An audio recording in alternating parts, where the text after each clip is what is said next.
Hə. Deməli, uşaqlar, normalar. Bayaq da yoldaşlarınıza dedim ki, bunu hər kəs ona görə bilməlidir ki, bu nitqin düzgün qurulmasında, yəni düz belə loru deyək də, kobud desək, yəni düzgün danışmalısın, cümlələrini düz qurmalısın. Buna görə normalar var ki, hər kəs ona riayət eləməlidir. Demək, bu normalar 3 formada özünü göstərir. Fonetik, leksik və qrammatik. Bu 3 normanın hansı hallarda pozulması olur, onu deyəcəm sizə. Birinci fonetik. Fonetik norma nədir? Fonetik norma, deməli, sözlərin düzgün yazılış. Sonra ikinci tələffüz. Bu ikisi gelir. Amma bu ikisinin içində nə qədər şey var? Yazılış artıq olur orfoqrafiya, tələffüz olur orfeqiya. Birdən tutaq ki, variantda testi verər, deyər hansı norma pozulur. Fonetik sözünü də verər, bunlar üçünü də verər. Elə bilər bu A olar, bu B, bu da C. Sən də konkret hansıdır onu götürəcəksən, daha ümumini götürməyəcəksən. İndi baxaq. Məsələn, 25C elə yazılmalıdır, düzdür? Əgər bunu mən elə sətrdən sətrə keçirdimsə, deməli, orfoqrafik normanı pozmuş oldum. Və yaxud da çox uşaq etmək əvəzində yazıb etmək. Kığının çoxu yığ yazır, əksəriyyəti. Fonetik normanın pozulmasıdır. Durğu işarələri, vergüllər, nida işarəsi, sual işarəsi düzgün yerində qoymuşsansa fonetik. Yəni, yazıya aid yazı, dəftərdə yazılan yazıya aid nələr pozulubsa olur orfoqrafik normanın pozulması. Bu belə yazılır, yazır hansı norma pozulub. Sən A variantın budur, B bu, C bu. Sən artıq bunu götürürsən. Çünki bunu orfoqrafiyanın özünü pozmuşsan. Yox, bunlar heç biri verilməyibsə, bu üçü vermirsə, onu bunu götürəcəksən. Və yaxud, bu da orfoqrafik. Bax, yadda saxlayın. Sözlərin düzgün sətrdən sətrə keçilməsi, düzgün hecab örgüsü, sonra düzgün yazılışı, hərflərin düzgün yerində işlənməsi bu orfoqrafik normadır. Amma orfoqrafik normanın pozulması sözlərin düzgün tələffüz edilməməsidir. Vurğunun düzgün deyilməməsidir. Baxın, sən tələffüzdə, indi biz tələffüz axı qayda keçirik deyələ yazırıq da, tələffüzü biz heç yanda yazmırıq axı, düzdür? Bu ancaq danışığımıza, nitqimizə aid, şifahi nitqimizə. Mən bura uşaqlar yazmaqdan yazıram uşaqlar, belə yazıramsa. Bu olur orfoqrafik, yəni orfoqrafiya qaydalarının pozulması. Ona görə fonetik normada yadda saxlayırsınız ki, sözlərin düzgün yazılması, düzgün sətrdən sətrə keçirilməsi, düzgün tələffüzü, tələffüzdə vurğu, bu məsələn uşaq, deməli, uşaqlar sözündə bu axıra düşürsən, məsələn, uşaqlar. Bu da orfoqrafik normanın pozulmasıdır. Bu oldu fonetik normanın gözlənilməsi və yaxud da pozulması. Aydın oldu. Məsələn, deyir ki, belə bir şey yazır. Sual verir, hansı norma pozulub götürəcəksə fonetik norma. Sonra, leksik norma. Ən çox diqqət olunması əsasən budur. Niyə? Çünki bəzən biz, belə deyək, çox yazı işləmlərlə başvurmuruq da, yəni yazı demək olar ki, həyatımızda çox aktiv deyil, düzdür? Bizim həyatımızda aktiv olan nədir? Şifahi danışıqdır. Şifahi danışıqda uşaqlar cümlələri düzgün qurmur. Ümumiyyətlə, baxırsa ki, frazeoloji birləşmə deyilən şey yoxdur uşaqlarda, başa düşmür. Ay müəllimə, dil ötmək nədir, necəsindən zəncir çevirmək nədir, mən elini eşidirəm. Bilirsiniz niyə? Çünki frazeoloji birləşmələr mənim dövrümdən sonraki kontingentdə yoxa çıxdı, işlənmədi.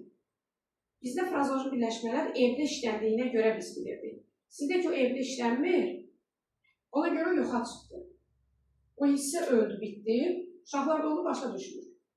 Və frazeoloji birləşmələr də bu leksikanın içində əsas bir hissədir. Yəni, sən onu işlətməyi bilməlisən və işlədib də mənasını başa düşməlisən. Yerli, yersiz olmaz bu işlətmək. Bir də leksikada ən önəmli şərt sözləri düzgün yerində işlətmək. Məsələn, cümləni düzgün qurursan, Amma nəsə çatmır da, yəni nəsə bir qeyri-adilik var, nəsə anormallıq var görsən cümlədə. Deməli, sözləri düzgün yerdə işlətməlisən. Təbii olaraq da bu düzgün işlətməməklə yenə sizin kontingentdə pozulur. Bilirsiniz niyə? Çünki dilimizdə çoxlu deməli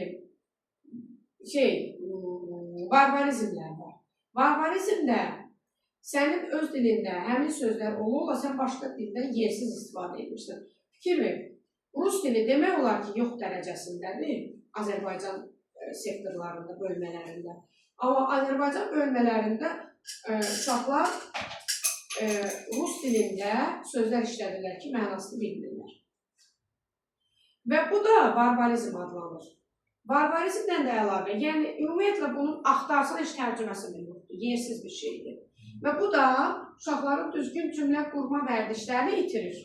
Düzgün danışıq qaydalarını itirir. Amma mən deməli, bəzi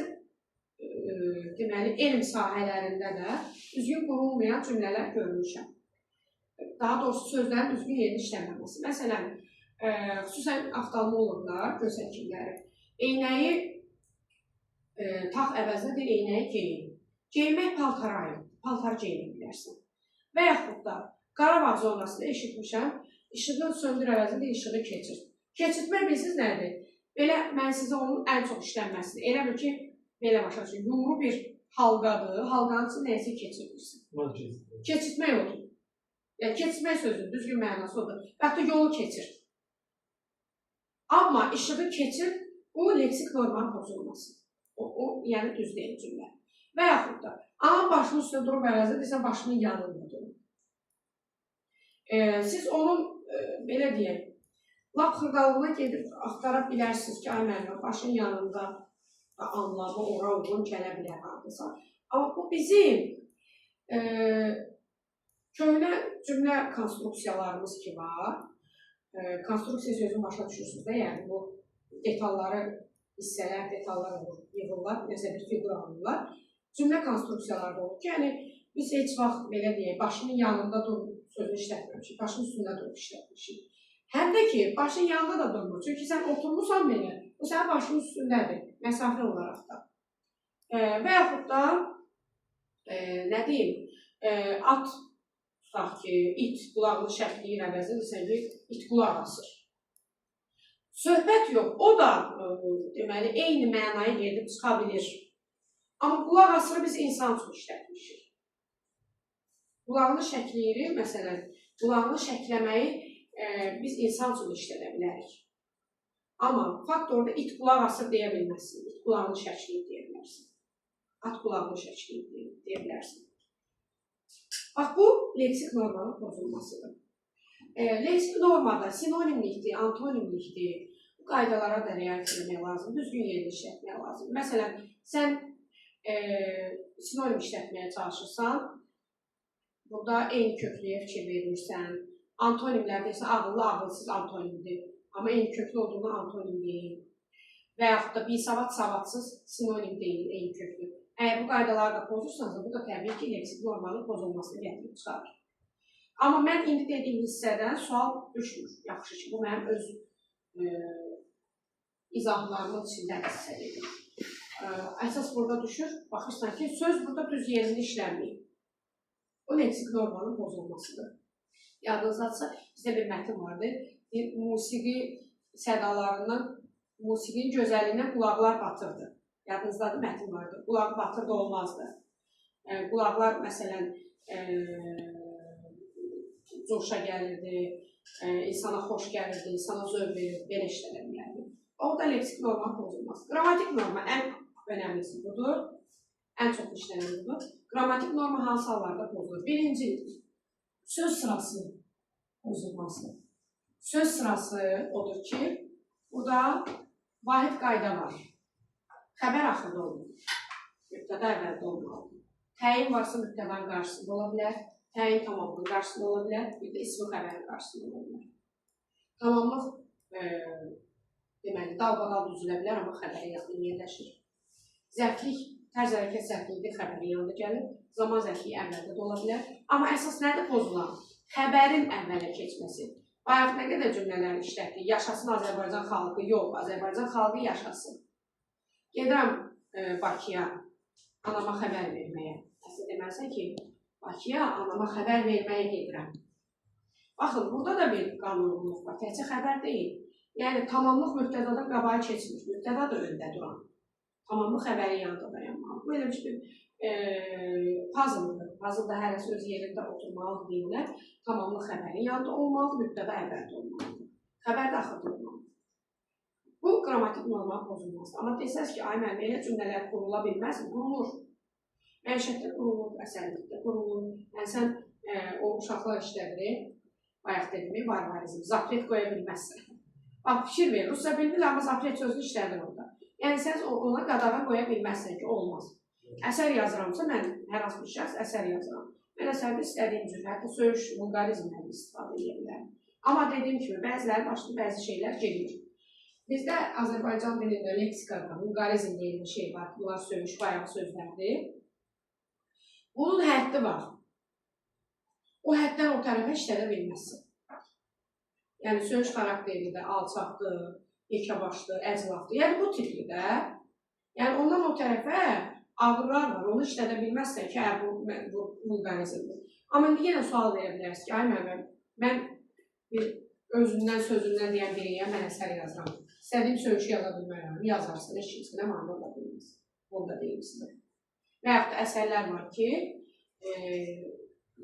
müəllimə sual oldu ki, bizdə ədəbiyyat biliciləri yarışmasında oturmuşduq, müzikəriyyət idi. Dedi, filan adını çəkməyəcəm əsərində, oxutusunda, daha doğrusu yazısın. Dedi, mən filan əsər oxumuşam. Dedi, ay qızım, sən onu bilirsən, bu sənin yığışdığın bir şeydir. Orada açıq-saçıq söhbətlər var. Yəni, elə əsərlər də var, yazıb sən onu qadağa qoya bilməzsən. Başa düşdünüz? Sonra, deməli, söz sırası. İkinci, əsasən sözlərdə şəkilçi ardıcıllığı, Məsələn, feillərdə birinci kökdür, leksik şəkilçisi varsa, yoxsa işlənir. Qalıca şəkillərin şəkilçisi. Əmirdir, lazımdır, əmrin şəkilçisi yox, lazım, vacib. Birinci ona gəlir. Əgər inkarı varsa, birinci inkarı gətirməlidir. Məsələn, gəlməli sözündə inkar gələcəksə, gəlməməli. Deməli, birinci inkar şəkilçisi, sonra feil şəkilçisi. Sonra şəxs şəkilçisi ola bilər. Şəxsdən sonra hissəcik ola bilər. İndi imiş hissəcikləri də deməli, imiş şəxsdən qabaq da gələ bilər, sonra da gələ bilər. İndi şəxsdən əvvəl gəlməlidir. Yəni, bu ardıcılıq pozulmamalıdır. İsimlərdə, mən sizə bunu demişdim, kök, leksik şəkilçi varsa, sonra cəm, mənsubiyyət, hal, şəxs. Bu ardıcılıq, şəxs şəkilçisi olmalıdır. Mən deməli bir qız görmüşdüm, gəlirdilər əvəzində, deyir, gəlirlərdi. Fikir verəm, gəlirlərdi. Üzr danışanlardır. Bu artıq qrammatik normal pozulmasıdır. Sonra üçüncü şərt, deməli, ellipsiz. Bir də ixtisarlar. Söz sırası. İxtisar deməkdir, ellipsiz.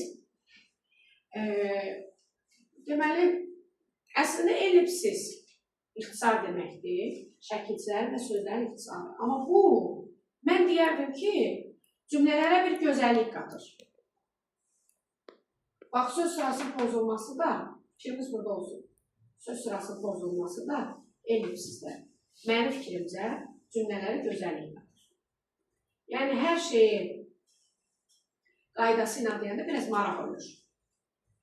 Məsələn, mən orada durduğum yerdə bir zapret sözünü işlətdim. Maraqlı gəlirlər ki, onda mənə qulaq asmayan uşaqda diqqəti cəlb olunur. Deməli, diqqəti cəlb eləmək üçün bütün yollara baş vurmalısan. Burada da, məsələn, ixtisarlar olmasa, maraqsız alınacaq. Hamısı uzun-uzun cümlələr dursa. Məsələn, deyirəm ki, ora nə sən get, nə də mən. Əslində deməlisən, nə də mən gedəcəm. Bu, daha maraqsızdır. Amma nə sən get, nə də mən. Və yaxud da birlik harada, birlik orada. Əslində belə olmalıdır. Birlik haradadırsa, birlik də oradadır. Bundansa birinci dediyim daha maraqlı səslənir. Və bunlar oldu qrammatik normanın pozulması.